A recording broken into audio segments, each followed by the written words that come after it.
Bienvenue dans une nouvelle vidéo, c'est Philippe de la chaîne Investir pour être libre. Donc aujourd'hui, nous allons parler de la plateforme Finari et surtout ses fonctionnalités. Et puis, bon, nous allons faire le tour de tout ce qui est bourse et mes comptes. Alors, sur la plateforme Finari, quand tu rentres dessus, tu tombes là-dessus, donc tu as patrimoine. Et sur ton patrimoine, après, tu peux dire tout ce que tu as. Donc, patrimoine immobilier, moi je note. Donc, j'ai un peu plus de 514 000 305 euros. Donc on estime qu'il y a un logement sur Ajaccio qui vaut tant, un logement qui vaut tant et après tu vois des fois c'est les mêmes logements mais là il y a des petites erreurs. Alors là je comprends pas, c'est exactement la même chose. Ensuite assurance vie, donc il y a à peu près alors alors dans actions et fonds il y a pour un peu plus de 61 992 euros. Donc là, il faut voir la progression sur une semaine. Donc là, ça te donne tes différents comptes. Donc là, on va voir sur le PEA et on voit que le PEA sur une semaine, il a monté. On voit les actions qui ont monté. Donc ça donne pour le PEA, donc Total Énergie, Air Liquide, Crédit Agricole. On voit toutes celles qui sont montées et celles qui sont descendues. Donc ça, c'est pas mal. En fonction de par rapport à ce que tu as, ça te permet de suivre un petit peu ton patrimoine et il te propose aussi des solutions d'investissement. On va retourner un petit peu en arrière. On va voir que sur ce 61 000, il n'y a pas que celui-là. Il y a aussi l'ODR, donc le compte titre. Donc le compte titre qui est composé de valeurs américaines, notamment dont Altria Group, PepsiCo, donc le iShare SP Gold. Donc celui-là, il ne fait que monter.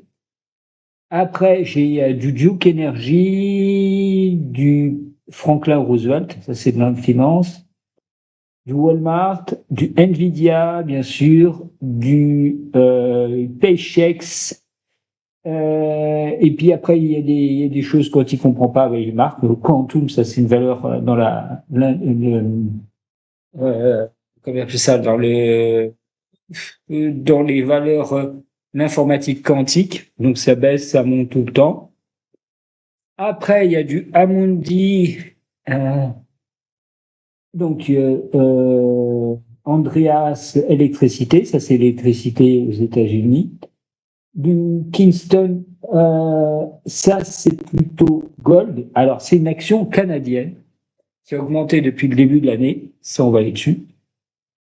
On va aller la voir. Alors, est-ce qu'on va pouvoir le faire? Tic, tic, tic. Hop, on va pouvoir aller dessus. Non, je comprends pas pourquoi. Donc, là, ça donne que le truc. Ça m'énerve. Des fois, de temps en temps, ça bloque. Donc, je peux pas voir. Donc, ça m'énerve. Vous voyez, donc, le portefeuille qui est, bon, en légère progression. Mais après, on ira aller voir directement sur notre fonctionnalité. Ensuite, j'ai rentré tous mes comptes. Donc, après le PEA, nous avons donc celui de le Crédit Simneuf, la CA. Le CTO, donc chez Fortuneo. Donc, ça donne quand ça monte, quand ça baisse. Pareil, là, il y a des valeurs américaines. Donc, toujours du Realty Income, du Main Street Capital, du Stag Industries, du Shell, du Stellus Capital. Donc, ça, c'est toutes des valeurs à dividendes mensuels. Donc ça, je les achète et après, ils restent en cash, tu vois, et après, tu vois ta progression sur plusieurs jours. Donc ça peut être intéressant. Toujours retourner un petit peu en arrière. Après, bon, bah, tu as tout ce qui est donc les actions, ça c'est ce qu'on a vu. Maintenant, tu as les livrets. Alors, j'ai énormément de cash sur des livrets. J'ai 27 378. Donc ça, c'est tous les livrets que je peux avoir. Et la map derrière, donc ça, c'est les fonds en euros. Il y en a 12 000 caisses. C'est surtout un contrat d'assurance vie. Après, donc, il y a ce que l'on appelle les comptes bancaires. Alors, il n'y a pas 1834, hein, c'est de marque en double et triple. Et puis, dans les emprunts, j'ai mon petit emprunt immobilier. Il reste plus que 37 352.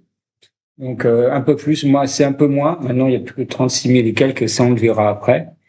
Donc, ça, c'est des choses qui sont intéressantes. Après, ici, tu as la possibilité de faire les analyses de tes comptes, voir ce qui va et ce qui va pas, si c'est ton patrimoine il monte ou pas.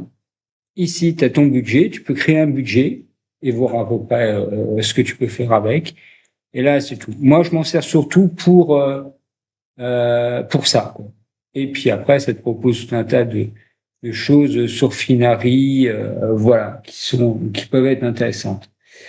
Ainsi, nous allons aller donc sur la map de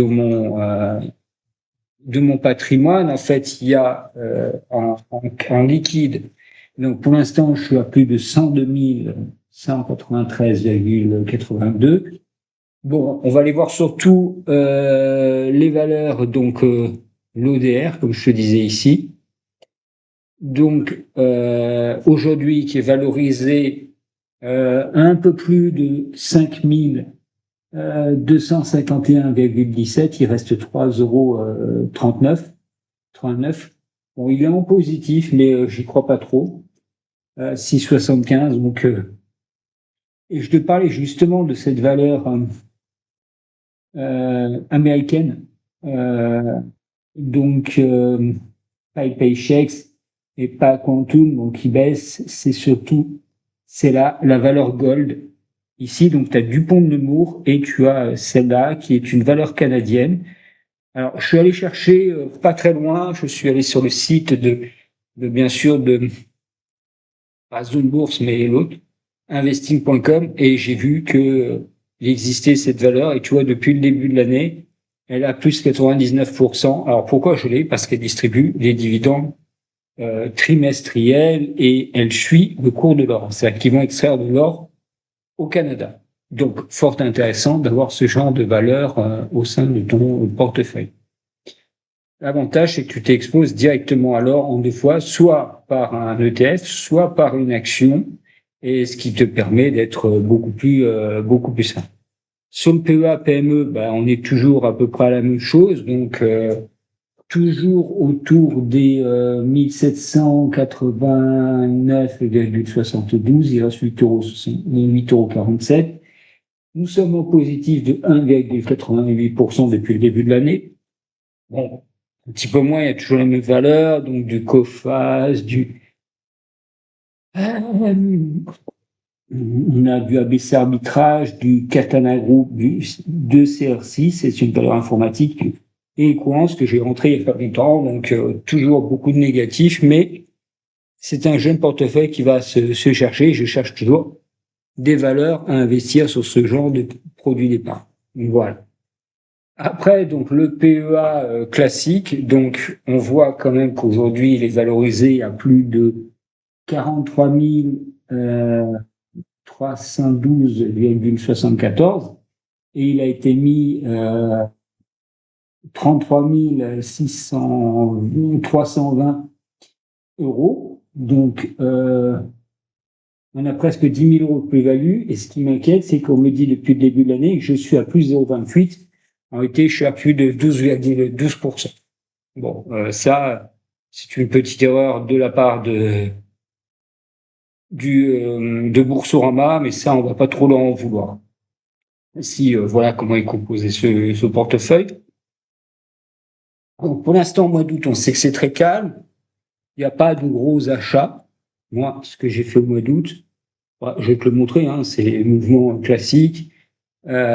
On voit que il n'y a rien eu, il y a eu juste un achat de Total Energy, et la performance, on voit vraiment que sur le mois, ils indiquent ça, mais je leur fais pas trop confiance, donc je préfère faire moi-même ma performance à moi, et je vois que en fait sur un mois, tu vois, elle est redescendue, après ça repart, donc on est vraiment assez positif.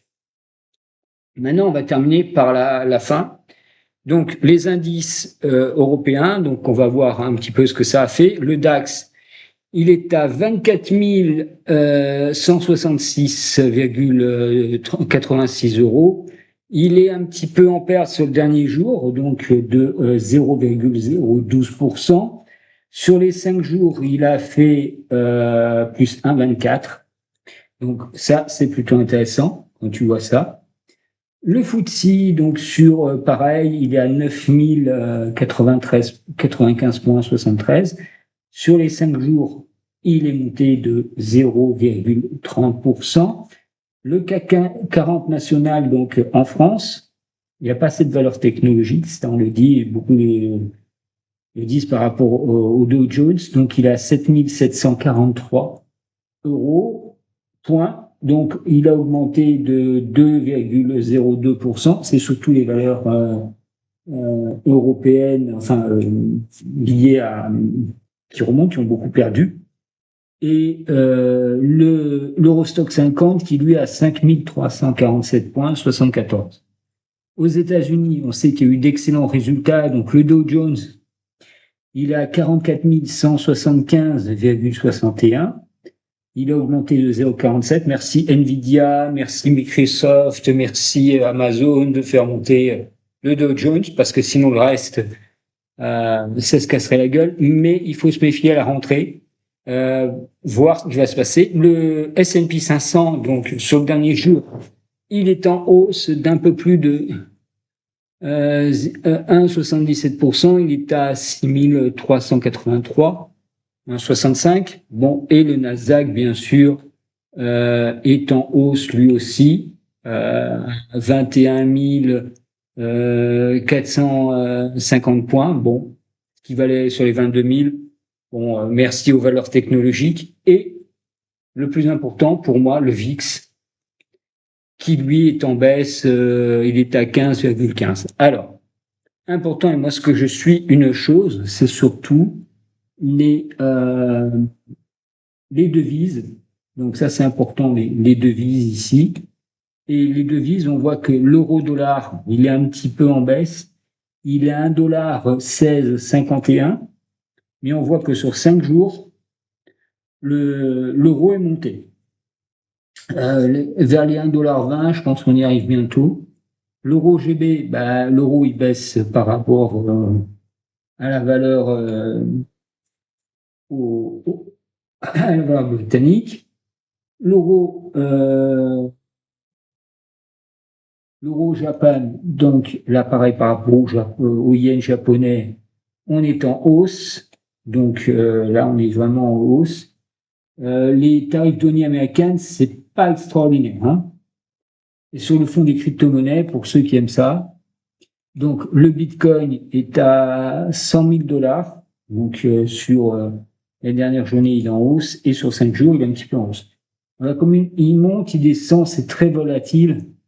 Moi, je dirais pas trop. L'Ethereum, pareil. Bon, l'Ether est à 3443.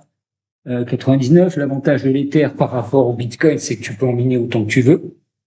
Bon, après, si tu as de l'argent, tant mieux pour toi. Faut une machine pour miner l'Ether, mais ça va te consommer beaucoup.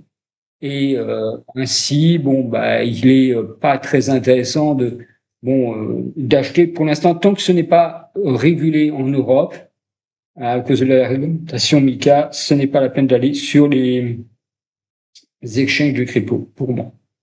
Voilà. Donc, cette semaine, le mois d'août, c'est le repos sur les marchés financiers. Donc, moi, ce que je suis, c'est toujours celui-là. Donc, cette fameuse map sur Finari.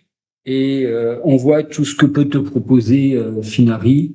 Donc, moi, j'utilise les fonctions de base et surtout voir ce que peut faire mon compte sur voilà la patrimoine, la synthèse de mon patrimoine, donc exactement ce que ça peut faire et ce qui a augmenté le plus et ce qui est voilà. Donc il faut voir ça sur semaine en semaine et de mois en mois. Après, tu as la possibilité d'acheter ce qu'on appelle ici les news. Donc tu peux acheter soit un contrat d'assurance vie ou soit de la crypto ici. Donc moi, je le déconseille pour l'instant. Beaucoup de frais. Il faut avoir vraiment le truc. ou une assurance vie. Bon, après, ça, tu peux les avoir sur d'autres choses, mais voir après ce que tu veux faire. Et après, il y a plein d'outils d'aide pour aller rechercher des actions. Tu as tout un tas de choses qui peuvent t'aider. Et ça, il faut essayer de l'utiliser et le voir à fond. Voilà. Donc, à bientôt dans une nouvelle vidéo. Et je vais te souhaiter bon courage et à bientôt. Et merci de penser à liker la vidéo et surtout à t'abonner à la chaîne.